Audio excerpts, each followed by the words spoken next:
Hey guys, so I'm Ronja Sebastian, and today we have the great pleasure of hanging out with Mr. Bentinho Massaro. So, in the unlikely event that you don't yet know about Bentinho, I usually describe him as a 27-year-old enlightened dude from Holland. He lives here in Boulder, Colorado, and he brings together self-realization and self-actualization, so enlightenment and empowerment. And in my opinion, he is one of the clearest and also most fun spiritual teachers on the planet at this moment.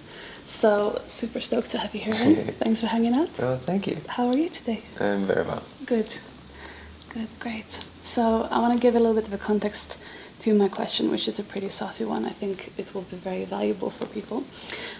So in hanging out in spiritual circles, I've noticed almost like two camps of people, you can say. So on the one hand, there's like what we can call the non-duality crowd, where people are all about waking up from the dream and waking up to that which is beyond personal desire, and they will say things like, oh, there is no me and I don't exist and there's nobody here choosing anything, and yeah, I'm sure you know this as well. And it's usually marketed as the end of suffering as well as the end of personal desire. And there's almost like this idea that if you still have desires, you haven't got it yet. And then on the other hand, there's the law of attraction enthusiasts, where people are super pumped to manifest their desires and to live their dream life, and that's all cool, but often it feels like it comes from a feeling of wanting to compensate, from a feeling of fundamental lack or loneliness or unhappiness, like wanting to manifest the happy stuff to avoid feeling the shitty stuff. And so my question to you is, how can we access the full enlightenment, empowerment, enchilada, like the full thing, you know, like not both in a way bring together what seems like two conflicting ways of living, of on the one hand waking up from the dream and to that which is untouched or free from attachments and personal desires, and on the other hand living the dream and manifesting the desires and just creating a kick-ass life. And so I wonder if you have a path to that, and also if it's something that doesn't necessarily involve like 30 years of positive affirmations or 3 lifetimes of meditating in a cave. That would be awesome. Cool. Yeah? Yes. Okay. So, the non-duality or awakening path, or self-realization as I call it, is all about what we are. So in a sense we have to realize that we are consciousness, to avoid the traps of law of attraction and to avoid some of the traps of purely self-interested or self-focused empowerment. We need to understand what we are. Now, what we are is not a person. What we are is not an idea. It's not a feeling. It's not a desire. What we are is consciousness. So when we can realize that we are that which is conscious, we can start to investigate and notice the difference between consciousness and everything that is perceived inside of it or by it. And when we get that sense of distinction, when we get that sense of realization that, hey, wait a second, I'm not my body, I'm not my mind, because my body is over here, but consciousness is observing it. My thoughts are over here, but consciousness is aware of it. So when we start to realize ourselves in that way, we start to find that sense of peace. We start to find a level of ourselves that is, in a sense, beyond anything, beyond desires, beyond thoughts, beyond feelings.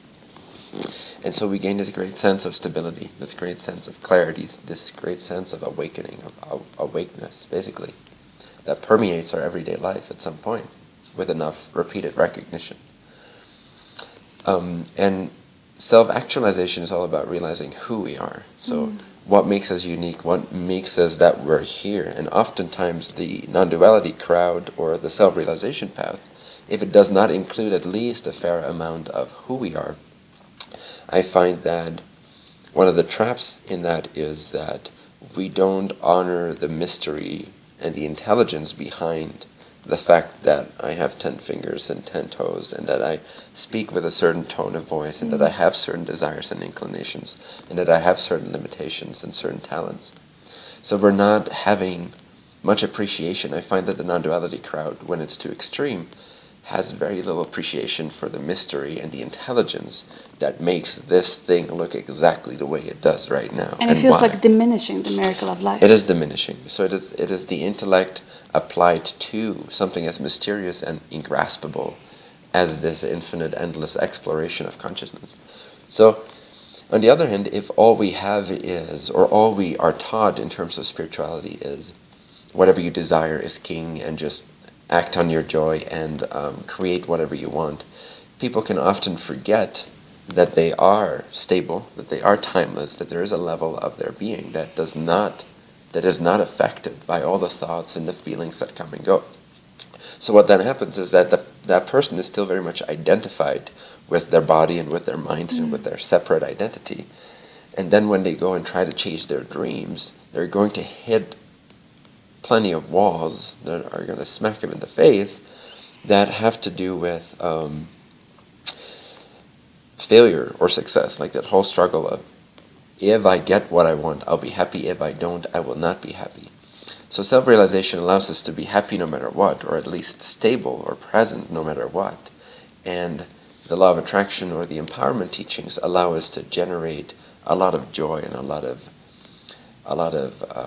epicness, a lot of amazing experiences. So it allows us to influence the stream of life in such a way that it flows to us in an effortless way, in a way that is abundant, that is freeing, that's liberating, that's exciting, that's on the edge of our seats.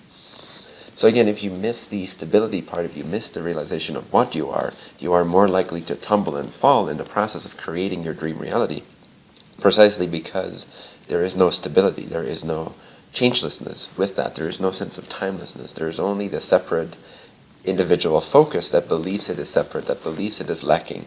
And as soon as it comes from a place of believing it is lacking, as soon as it comes from a place of believing that something is missing fundamentally, and that it needs to, like you said, compensate for that by living its dreams, and by becoming successful, and by getting what it wants, then there's always this core tension underneath that creation principle, or that empowerment principle, or that actualization principle.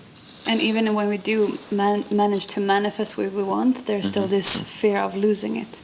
Yes, because as long as there is the core tension that, hey, I am a lacking separate individual that needs to get to an end result that looks a certain way, and if I don't have that, I'll be lacking, that is suffering. The only source of human suffering is to believe lack can exist.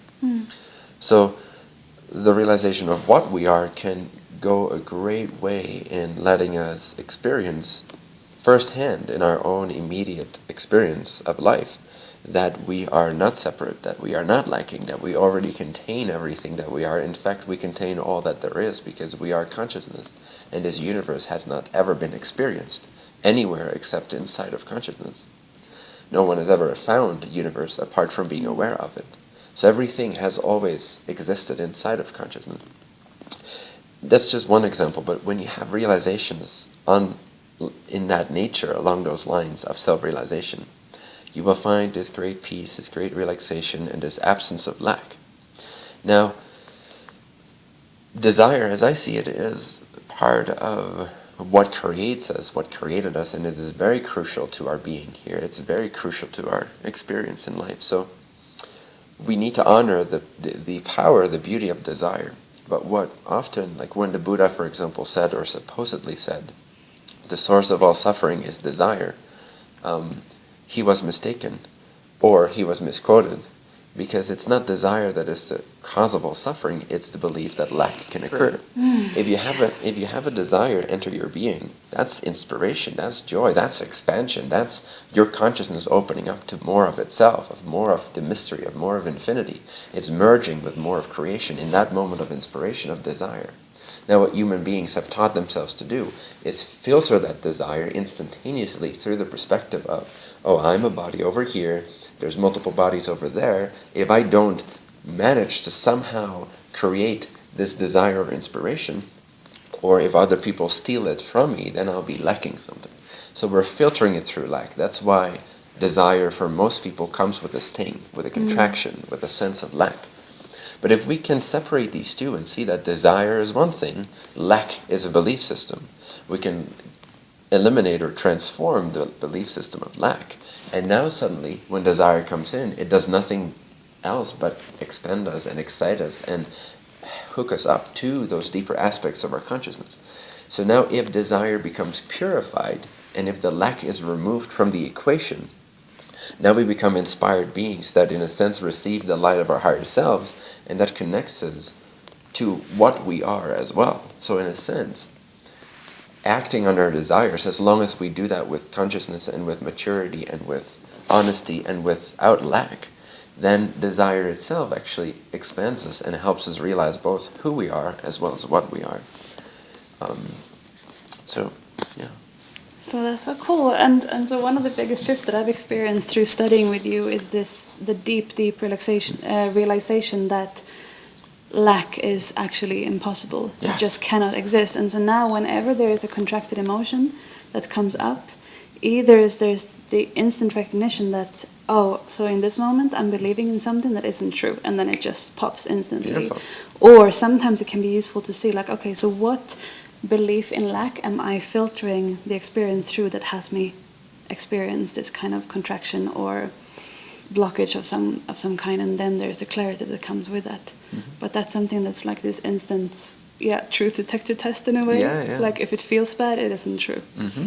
And that's so cool, because then it becomes like an automatic, like it just dissolves itself. Yeah. In a way.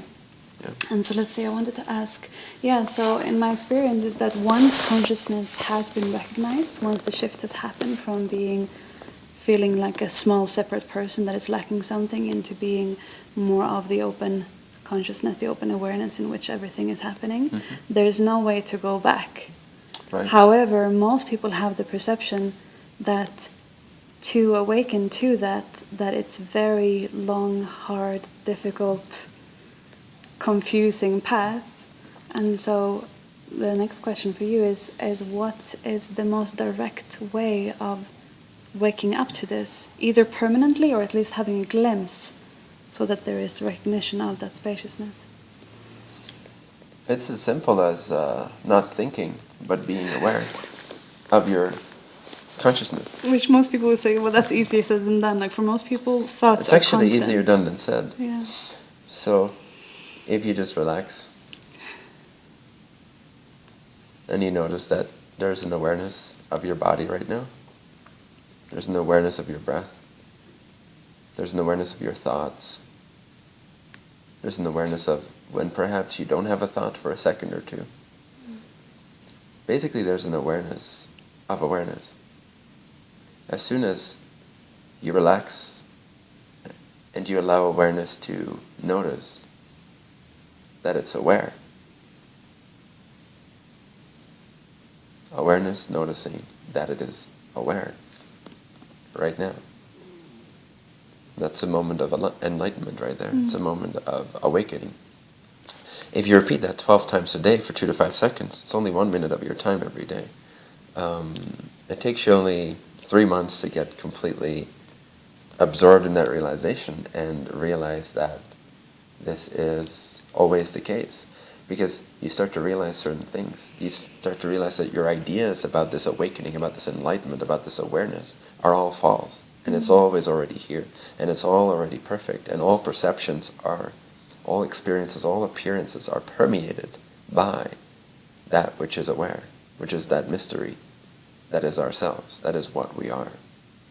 So just 2 to 5 seconds of releasing all ideas, not holding on to any beliefs, just being completely humble and open and noticing that you are aware.